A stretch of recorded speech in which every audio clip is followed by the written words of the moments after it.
artık bir şeyler.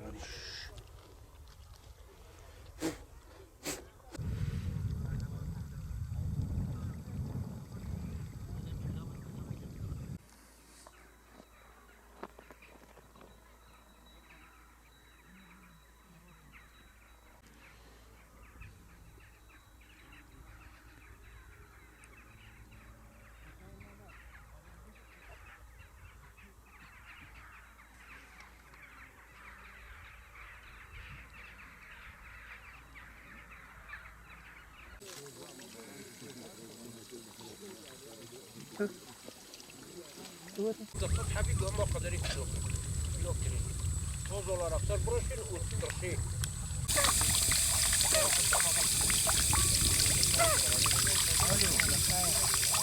Peynirde bu sene bayağı bolluk var. Bolluğun nedeni bayağı yağış yağdı. Çayda bayağı ot falan bayağı oldu. Bu sene yeşillik bayağı vardı.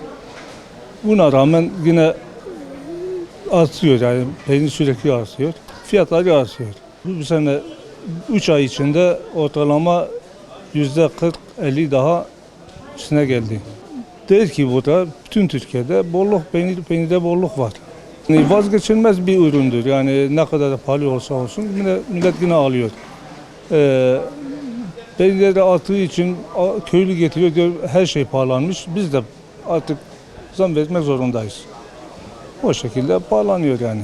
Ama boldur. Gerçekten peynir bu sene boldur. Vatandaş alıyor, yani herkes ihtiyacına göre alıyor yani.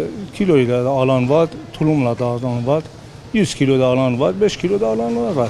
Yani herkes kendi bütçesine göre, kimse kendini peynirsiz bırakmıyor. 90 ile 150-60'a kadar gidiyor. 170'e kadar da peynir var. Bu sene yağan yağmurlardan dolayı, otların bol olmasından dolayı peynir verimi çok iyiydi elhamdülillah. Güzeldi yani. Yani senelere oranla %20 falan var yani. %20-25 o civarda bir şeydir yani. Mesela 80 kilo peyniri olan, aynı hayvan sayısında 80 kilo peyniri olan 100 kilo, 110 kiloya yükselmişti yani. Peynir boldur elhamdülillah, peynir çoktur. Vatandaş bulabiliyor istediği kadar ama fiyat belki biraz yüksek olabilir. O da eşyalara nazaran. Bugün 1 kilo zeytin 110, 120 lira, 130 lira, 150 liraya çıkan bir zeytin var. Peynirde taze peynir 115-120 liradır şu an. Tabii bir %20 falan su kaybı var. 140 liraya falan geliyor. Kuru peynir, inek peyniri 100-110 lira arasında bir fiyatı var. Koyun 140-150, otlu mesela 150-160 liradır. Ama taze peynir koyun, sulu olan çiğ 120 liradır. Tulumla alanlar da çoktur, kiloyla alanlar da çok. Yani insanların %80'i ne diyeyim, yani 25 kilo, 50 kilo, 100 kilo bidonlarını yapıp eve bırakıyor. Herkes kendi gücüne göre ama yani illaki her insan evinde, bizim bu bölgedeki insanlar kesinlikle peynirlerini alıp depolara atıyor yani. Bu sene peynir boldur. Yağmur yağdı, ot çok ama hayvan yok. Hayvan piyasada mesela Köçer'in 10-15 kişi, 20 kişi fazla tanıyorum, hepsi hayvanları sattılar. Beslemiyorlar. Geçen sene bu zamanda peynir 60 falan diyor. Bu sene 120. O da taze ha. Hazır yapılmış 150-140'tır.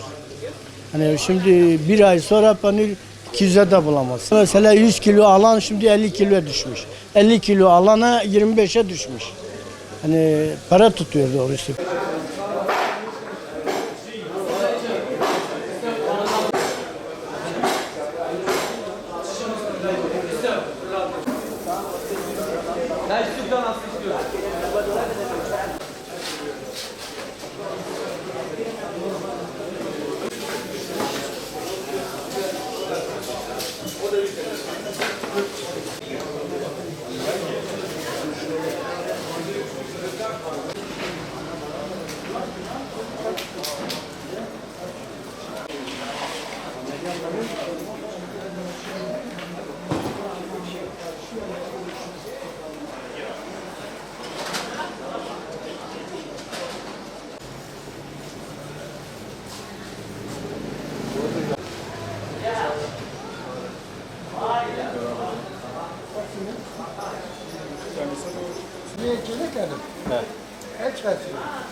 Yoksa diye. Kazma.